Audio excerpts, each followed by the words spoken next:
इस तमाम महल्ले के नौजवानों से मेरी गुजारिश भी है और खुशी भी है इस बात की कि जिस तरह से इन्होंने इस साल इस प्रोग्राम को रखा और पिछली साल भी रखा, आइंदा साल इसको मज़ीद और इजाफ़ा करें और इस प्रोग्राम को यहाँ भी करें। और मैं ये चाहता हूँ कि उधर जो रोड है, जो हर साल होता है प्रोग्राम, वहाँ पर करें जिससे पब्लिक और ज़्यादा आए। आज हम इस पैगाम को आम करते हैं कि इंशाअल्लाह इश्क़ नबी दिल में यूं ही बसाए रखना, ये ख़जाना है लुटेरों से बचाए रखना, ताकि ईद इश्क़ नबी यूं ही दिल में सजाए रखना, ये ख़जाना है लुटेरों से बचाए रखना, और ताकि तारीख़ विलादत को ना भूलें नस्लें, ताकि तारीख़ विलादत को न भूलें नस्लें, महफ़िल मिलाद यूं ही सजाए रखना। आज हम नबी पाक सल्लल्लाहु अलैहि वसल्लम का यौम पैदाइश के तौर पर ये जश्न रखा है। आपकी पैदाइश 12 रबीउल अव्वल में सरज़मीने मक्का में हुई, और इसमें कोई कहता है कि सीरत सुनाना ज़्यादा ज़रूरी है, मिलाद जायज़ नहीं है, लेकिन मिलाद के मानी है पैदाइश का जिक्र करना। और सीरत जब तक मुकम्मल नहीं होती जब तक पैदाइश ना हो, क्योंकि जब हम सीरत लिखते हैं तो सबसे पहले हम पैदाइश लिखेंगे उसकी।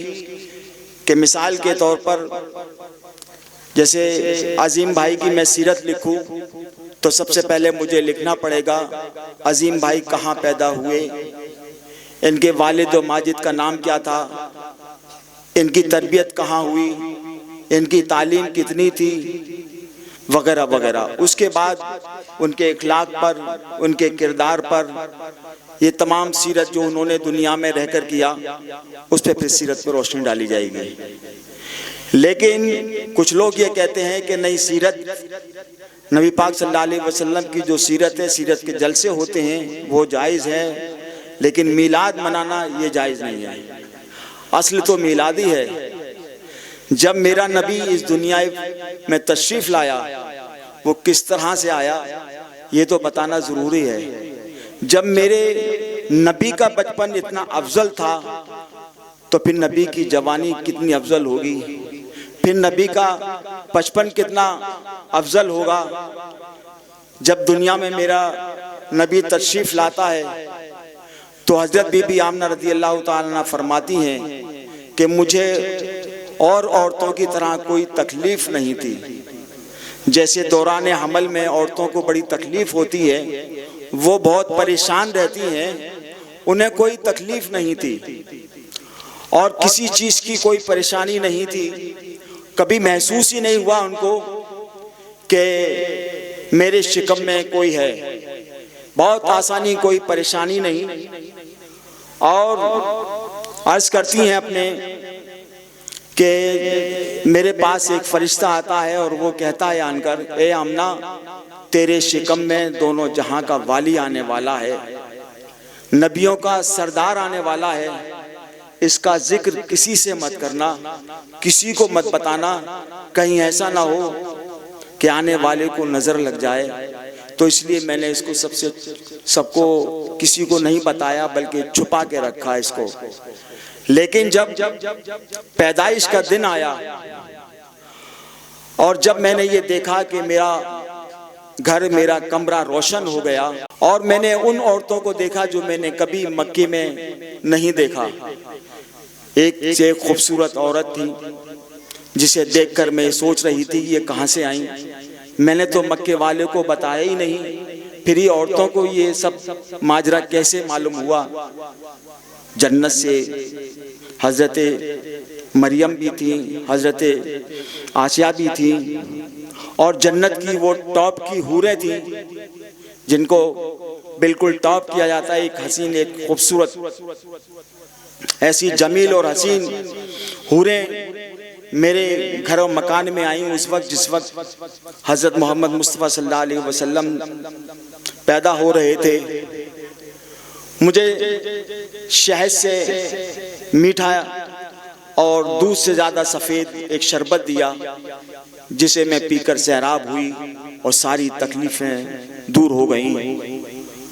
उसके बाद जब मोहम्मद सल्लल्लाहु अलैहि वसल्लम इस दुनिया में तशरीफ़ लाते हैं तो एक फरिश्ता मेरे हाथ से मेरे उस बच्चे को ले जाता है और ले जाने के बाद कुछ देर के बाद वापस लाता है। मैंने उससे पूछा तो उसने कहा ये दोनों जहां का वाली है, दुनिया ही नहीं इसके फरिश्ते भी इंतज़ार में हैं। तो मैंने ज़मीन आसमान शर्क से मशरिक़ तक मगरिब से जुनूब तक इसकी सैर कराई और उसके बाद हज़रत बीबी आमना को दिया। ये वो मामूली बच्चा नहीं था जो आम तौर पर घर में बच्चे पैदा होते हैं। आपके नाल कटा हुआ था, खतना शुदा थे आप। आम तौर पर जब बच्चे पैदा होते हैं तो एक गंदगी होती है, लेकिन आपकी खुशबू से घर मुअत्तर हो जाता है और वो खुशबू इतनी होती है कि आसपास के लोग भी इस खुशबू से महक जाते हैं और एक नूर ऐसा फूटता है। हज़रत बीबी आमना फरमाती हैं कि मैंने कसराओ क्या हुआ, क्या परेशान आ गए? जी जी। हज़रत अल्लामा मौलाना नूर आलम साहब तशरीफ़ ला रहे हैं, आप लोग रास्ता दे दीजिए। नारे तकबीर, नारे रिसालत, नारे रिसालत। खुदाई में जब खुदा के उस प्यामी का सवाल आया, रास्ता दे दीजिए।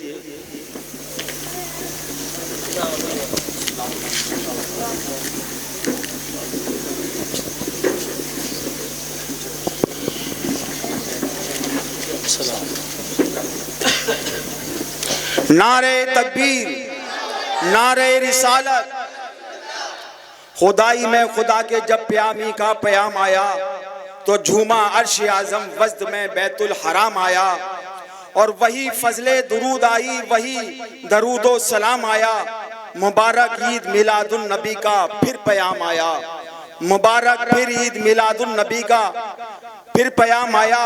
और किसी ने मुझसे जब पूछा कि तेरा कोई हामी है, किसी ने मुझसे जब पूछा कि तेरा कोई हामी है, तो बस बेसाख्ता मेरी ज़बां पर तेरा नाम आया, तो बस बेसाख्ता मेरी ज़बां पर तेरा नाम आया। और मैं सदक़े इसमें अक़दस के कि मैं कुर्बान नाम नामी के, तेरा हम नाम होना हश्र के दिन मेरे काम आया।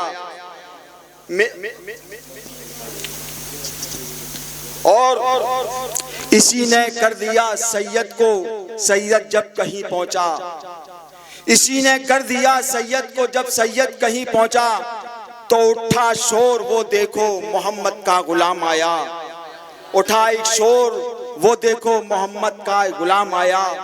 कि चमक तुझसे पाते हैं सब पाने वाले, मेरा दिल भी चमका दे चमकाने वाले। और बरसता नहीं देख कर अब्रे रहमत, बदों पर भी बरसा दे बरसाने वाले। तू जिंदा है वल्ला, तू जिंदा है वल्ला, मेरे चश्मे आलम से छिप जाने वाले। और रहेगा यूं ही उनका चर्चा रहेगा, रहेगा यूं ही उनका चर्चा रहेगा।